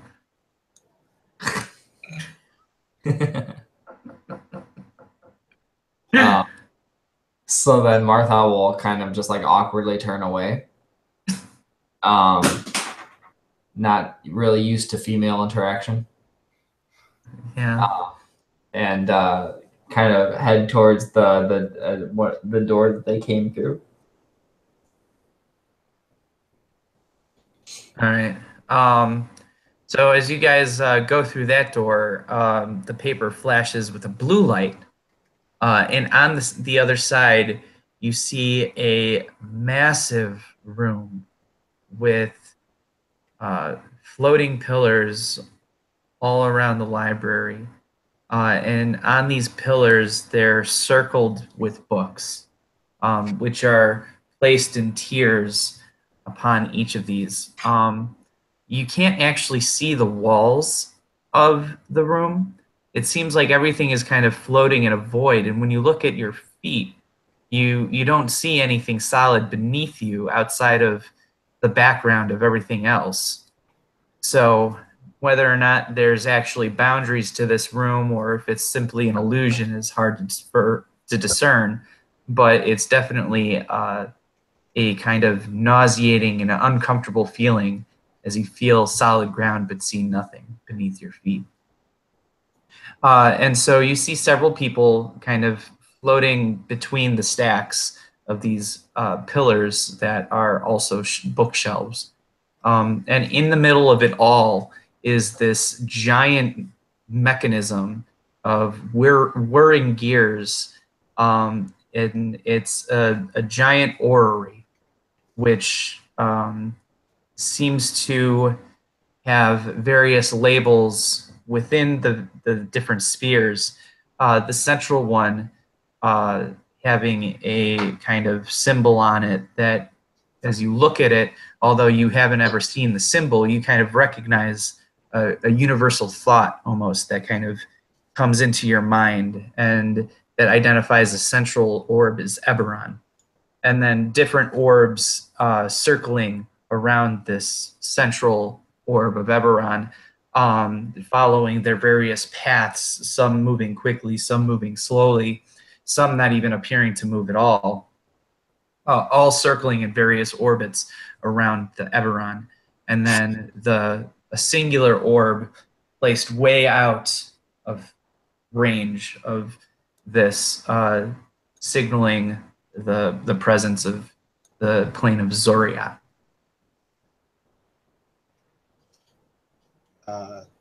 So, are we seeing essentially planets out of character? Yeah. Okay, in character, what sort of madness is this?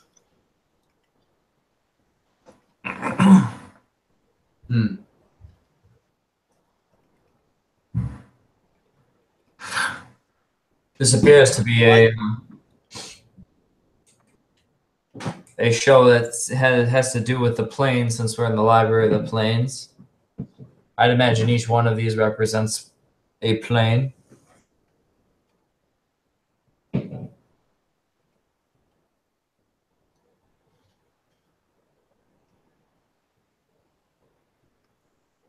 Although it is quite fascinating. Why are they arranged in such a fashion?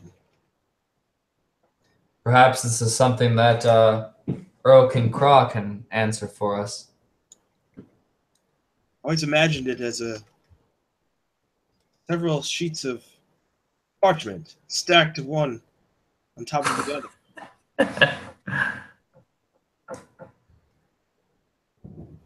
So if you try to move through this place, you know, you're not flying and you don't have this sensation of floating in nothingness.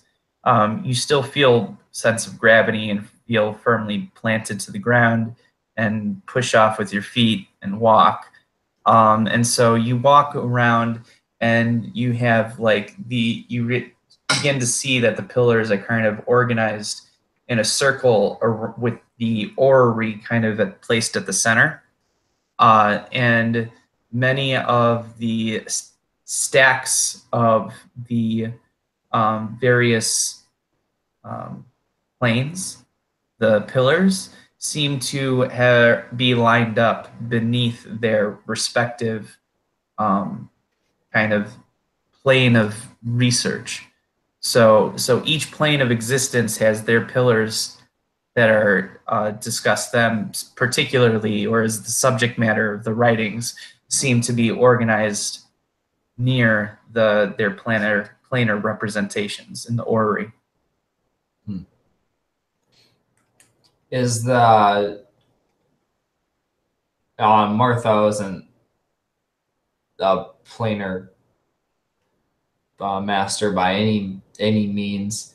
Is there one that looks like it would be considered Zoriat from what may have been heard from tales? So each of the planes, just like the central orb that represents Eberron, each of them seem to have these symbols or glyphs that are etched into each sphere with energy. And although you don't recognize what the symbols mean or represent or stand for, as you look to each symbol, you sort of get this idea in your head, almost as if it's unlocking a kind of universal code. And so just looking at the symbol, you have this recognition that it means Eberron, or it means Mabar, or it means those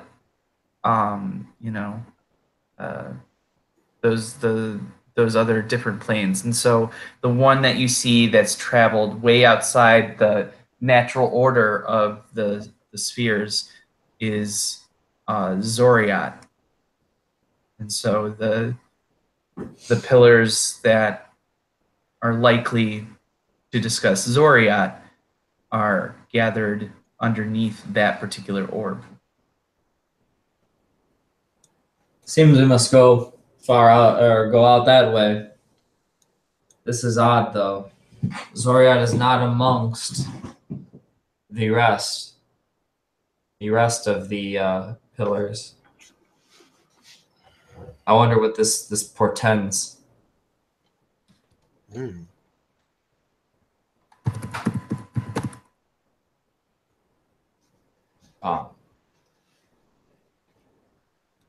So we can go to the pillar of Zoriat. And so you see several pillars kind of gathered underneath it. Many of the tomes that you see are quite disturbing, where a lot of the other books and recordings of knowledge with the other pillars seem to be more, I don't want to say mundane, but less gruesome, maybe. Many of the writings in these pillars are bound in some sort of flesh, or have additional things added in. They seem to be either written in blood or some other kind of bodily fluid. They have teeth embedded in various decorative ways into some of the bindings, or others seem to be etched in the bones of other strange alien creatures. It's a bit unnerving looking through the recordings of Zoriat. Hmm.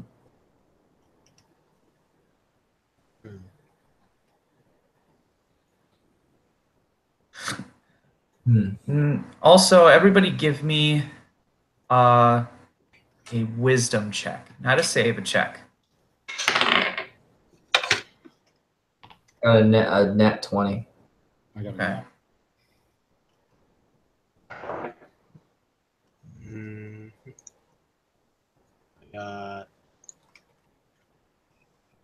So would a history check allow me to know about the last time the Dalkir invaded?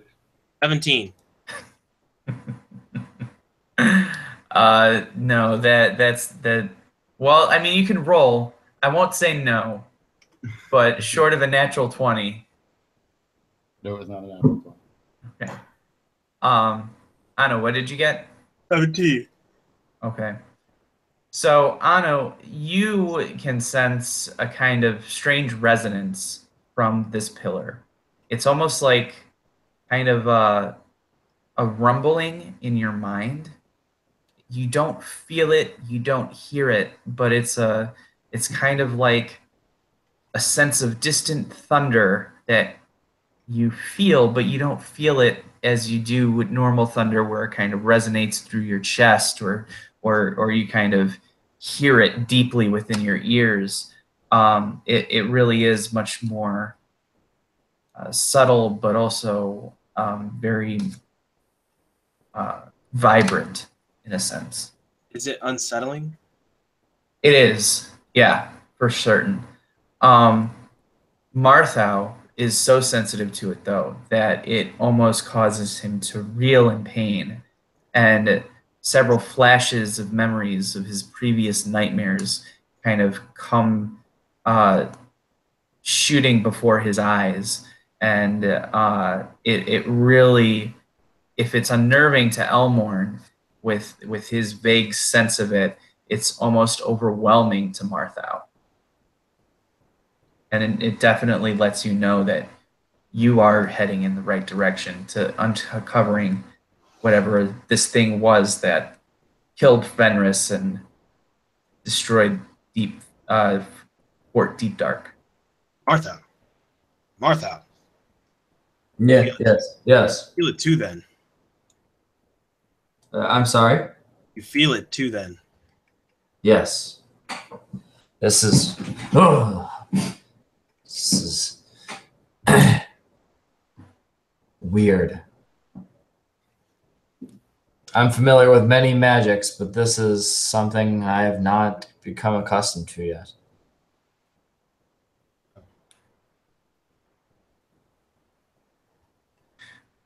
What is Eivar doing, seeing Elmorn and Marthow kind of having such a reaction to the pillars? Come along, Eivar. Follow us. I imagine he is like whistling the Andy Griffith song tune while they're experiencing horror.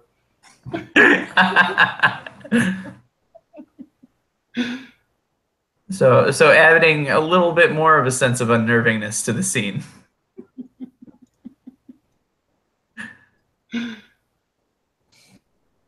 All right, so you see these tomes. Most of them are unsettling in the way that they're bound or the way that the knowledge is collected. Either Dustin fell asleep or Yeah, sorry. Yeah, sorry, I'm getting tired. all right. Do we need to call it soon? Maybe like 15 minutes. Okay. All right, so you see these pillars, these tomes. What's your next stab at this? You also see numerous people kind of floating in the stacks, but they're at the planes that are closer to Eberron rather than way out in Bufu where you guys are beneath Zoriat. Are there any tomes that like bear? Do all of them mention the Dalkir, or No. have Dalkir title or?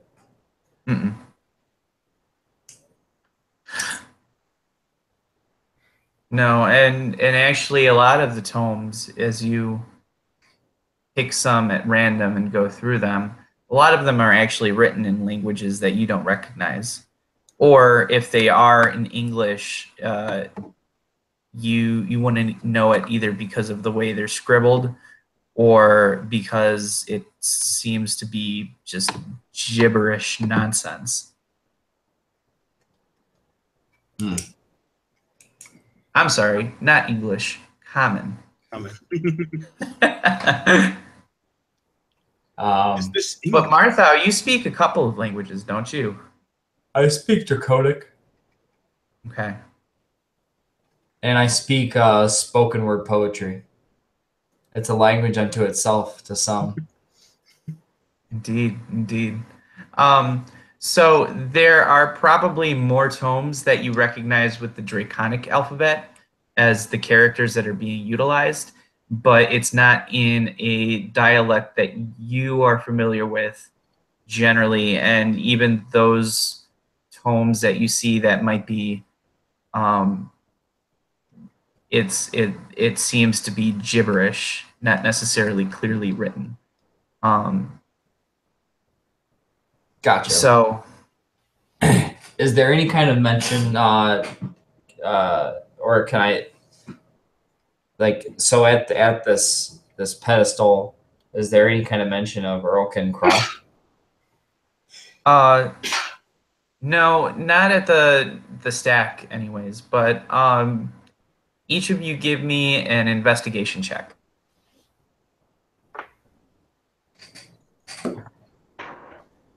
Woo! Nat 20. 25. Mine's really high too. 19. Okay. So, Elmorn, you find a normal bound book that is clearly written in plain common that states Beginner's Guide to Zoriat. This might be helpful. Eivar, you spot a book written by Craw. Can't remember his first name. Hurtlekin Craw. And Marthow, you do find a skull that has some writing on it that's kind of like inscribed very deeply into the skull, and it's not a human skull nor a humanoid skull, and it's a bit bigger than average, and it does contain a face that is reminiscent to you of the angel-faced creature.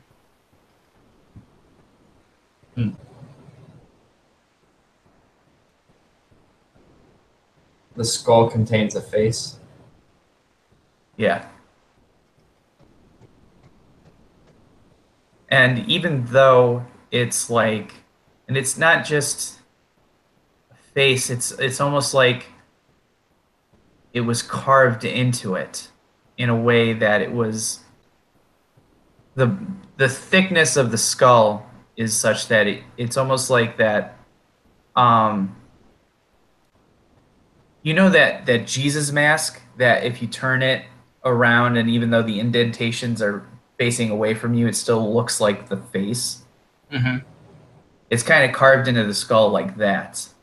And because of the way that it looks, even though it, the angel face creature appears to be human, it has a quality to it that is not human. And that sense kind of resonates with you, especially because of your relationship to this thing. Gotcha. And also, you really look like you're like nodding off. Yeah. Are you? I'm good for like another 10 minutes. Okay. I'm just checking in. I want to make sure, man. Yeah. All right. So, what do you guys want to look at first? The Skull, the Beginner's Guide, Zoriat for Dummies, or the book by Hurtlekin Craw? Zoriat for dummies. Gotta start with a basic understanding, I think. Yeah. So it definitely lays out that the plane of Zoriat is the least well understood of all the planes. Much more of the information that's been gathered about Zoriat has been through secondary or even tertiary sources which have questionable reliability, and any magical attempts to divine or gather information about the plane, if they don't outright fail, they can be catastrophic in the outcome, endangering not only the one that's seeking the information, but even those around them. So it's a notoriously difficult place to understand, but what is understood is that it's a plane of pure chaos, with little being understood outside of the fact that any attempt to perceive the plane or its inhabitants tends to lead towards some sort of insanity. It does mention a couple of creatures that are thought to originate from Zoriat, including the Delkir. But any information in regards to what the Delkir are is uncertain. There's suggestion that they are very powerful creatures, that they may or may not have visited Eberron in the past. But a lot of it is conflicting reports, and a lot of the information comes from individuals that have gone insane in their quest to seek the information to begin with. But what is known is that the Delkir are something that's definitely has some relation to Zoriat,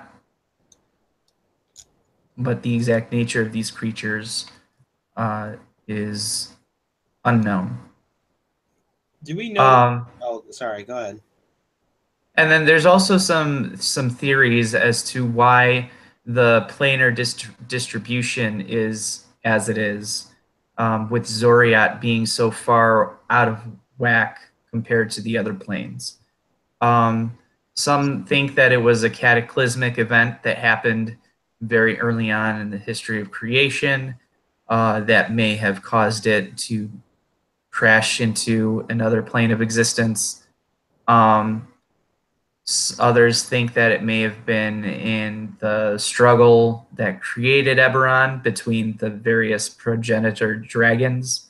So there's a couple of different theories as to how it happened, but nothing is really certain, and there is no concrete information as to how it happened. I was going to ask is that red-haired individual in here with the hat who is trying to put thoughts into my head? Good question. He is actually. Where's he at? Closer to the other planes, or is he out somewhere? Yeah, he's near a different plane. Seems to be looking at various books. Okay. Well, we'll get to him later. He's also ditched the helmet.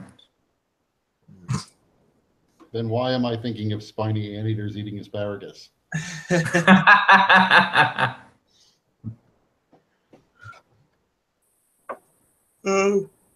that was Zoriat for Dummies, or that was the beginner's guide for Zoriat? Sorry. They're one and the same. Oh. I forgot what the third thing was we got as well. There's the skull with some writing, on it.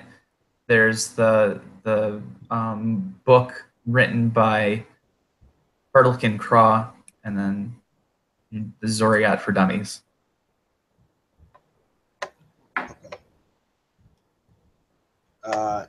So investigating the skull. Does that turn up anything? So it's the writing that's been written to the skull is draconic, and it's much more understandable than the other writings on similar objects, in that this actually has some kind of sentence structure that can be understood. It doesn't necessarily make sense, but it seems to be a little bit more coherent than the other things that have been written. And there's also, as you look on the spot of the shelf where you pull it from, it states a label on, like, next to the skull that marks it as a primary source on Zoriat and the Delkir.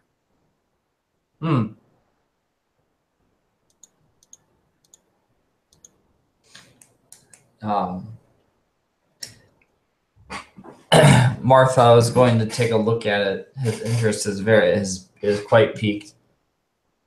Am I able to read it? Yeah, you are able to read it. Like I said, it's more coherent than a lot of the babbling, but it still kind of reads like babbling.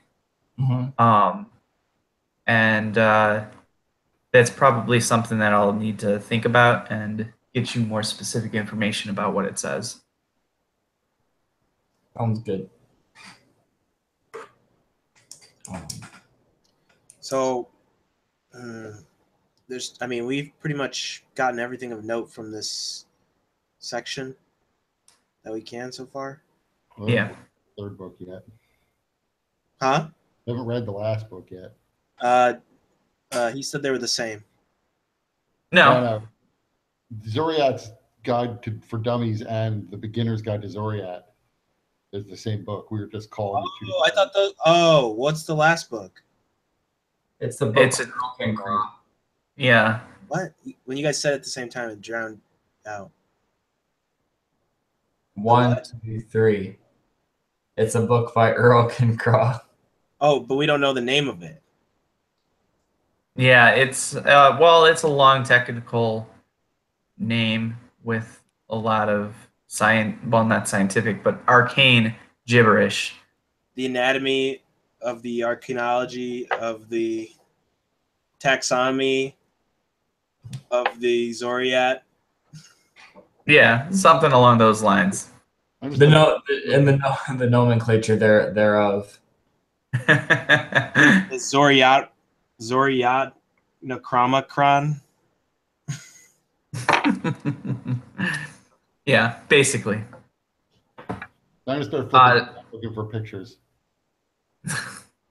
All right. So what I'll do is over the next week, I'll send out an email at some point that gives a little bit more detail about what each of these sources you're able to gather from them. Since the library is really designed to be using these books and researching them here in the library, there's not really a system for you guys to be able to take them with you. But there's certainly resources and materials for you guys to take notes and do some studying. Well, wait. I would say we wouldn't leave because I would get red-haired weirdo. That's what I wrote down for his name, red-haired weirdo. Come over and talk to us and find out what he knows. Maybe we could just stuff the books in red-haired weirdo's backpack. Yes. And then push him out the door and see what happens. I swear it's not mine. He probably disintegrates and the books just like fall and stay inside. That's what happens when you try to steal from the Tower of the 12.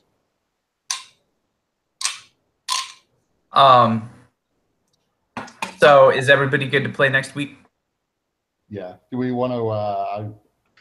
I can probably move this session to any day if another day is better for Brendan. So I think Brendan said pretty much it's Friday, Saturdays, and Sundays. I probably can't do Saturdays. Sundays Let me I probably swing, but it'd be a little rough. I can do any of those, but sometimes Fridays are iffy. I don't know. Oh wow, he said that he's doing this until February. I'd probably say Sunday is best for me too. So he works Monday, Tuesday, Wednesday his time, which means it's Sunday, Monday, Tuesday our time. I can't do Tuesdays or Wednesdays. Would anybody be able to do Thursdays? I could do Thursdays. I could probably do Thursday. Starting, so my class next Wednesday is the final for my class, and then it's done. So after that, I can do any day.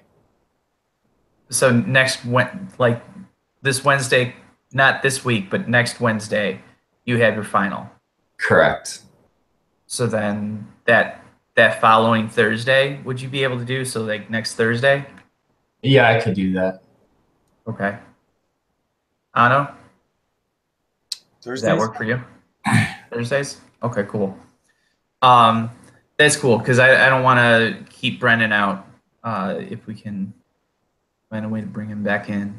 So, Yeah. So next week is still Monday, or next week is Thursday? So next week we're gonna probably do Thursday. I'll just double check that works for Brendan.